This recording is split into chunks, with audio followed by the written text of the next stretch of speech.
बात करेंगे पेशा कानून की। तो पेशा कानून को लेकर एक बार फिर चर्चा शुरू हुई है। देखिए, सरना धर्म कोड एक तरफ आदिवासी बचाओ मोर्चा की तरफ से कई मुद्दों को आंदोलन, वहीं जेएमएम और कांग्रेस की तरफ से सरना धर्म कोड की मांग, तभी जातिगत जनगणना होगी।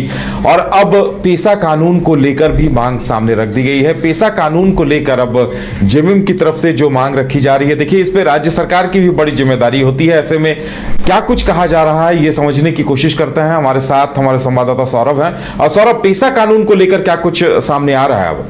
जी बिल्कुल, देखिए झारखंड में एक बार फिर से पेशा कानून की मांग उठने लगी है। अब इसी को लेकर पूर्व मुख्यमंत्री रघुवर दास ने आज एक प्रेस वार्ता कर राज्य सरकार से सवाल पूछे कि आखिर वो कौन सी ताकत है जो राज्य सरकार को पेशा कानून लागू करने से रोक रही है। तो कहीं ना कहीं कई सवाल रघुवर दास ने हेमंत सोरेन सरकार से पूछे कि जो आदिवासियों की जो परंपरा है, जो रूढ़िवादी नीति है, उसे आखिर क्यों भंग करने की कोशिश की जा रही है। बाकायदा जब 2023 में ही इसको लेकर बैठक की गई, 2024 में विधि विभाग की भी सहमति हो गई है।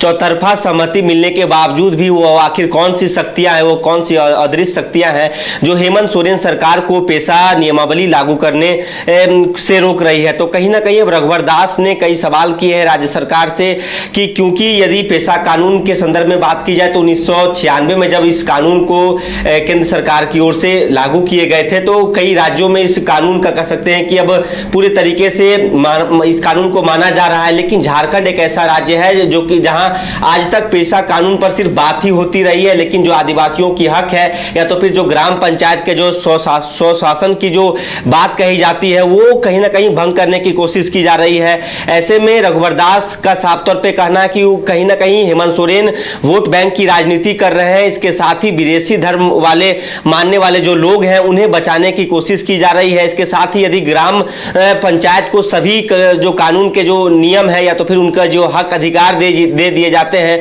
तो कहीं ना कहीं जो राज्य में बालू सिंडिकेट चल रहा है या तो फिर जो कोयला सिंडिकेट चल रहे हैं, इस पर लगाम लगेगी। तो कहीं अब कह सकते हैं कि पेशा एक और जहां भाजपा राज्य सरकार को पेशा नियमावली पर घेरने की कोशिश कर रही है, तो वहीं दूसरी ओर राज्य सरकार केंद्र सरकार को सरना धर्म कोड लागू करने की बात कर रही है। तो दोनों तरफ से दो तरफा कह सकते हैं कि वार पलटवार का दौर देखने को मिल रहा है। अब साफ तौर पर रघुवर दास ने एक सवाल किया है कि आखिर झारखंड की जनता जानना चाहती है कि पेशा कानून झारखंड में कब लागू होंगे। लेकिन इसी रघुवर दास के काउंटर में झारखंड मुक्ति मोर्चा ने अपनी प्रतिक्रिया दी है और रघुवर दास से सवाल किए गए कि आखिर 2014 से लेकर 2019 के शासनकाल में जब रघुवर दास मुख्यमंत्री थे, उनके शासनकाल में पेशा कानून क्यों नहीं लागू होता है। तो कहीं ना कहीं अब झारखंड मुक्ति मोर्चा का कहना है कि भारतीय जनता पार्टी पूरे तरीके से आदिवासियों को गुमराह करने की कोशिश कर रही है। वोट बैंक की राजनीति हो रही है, तुष्टीकरण की राजनीति की जा रही है भाजपा की ओर से, ताकि सरना धर्म कोड का जो मुद्दा है उससे ध्यान हटकाया जा सके।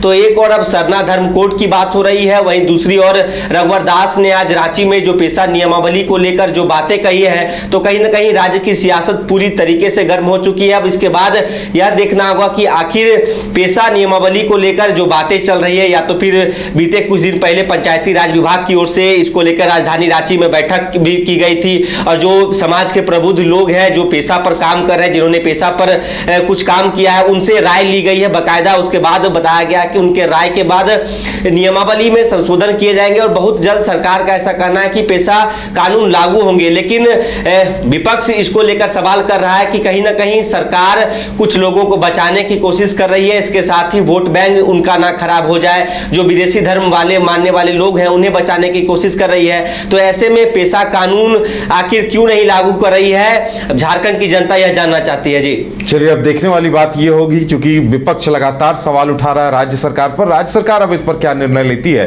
यह देखने वाली बात होगी।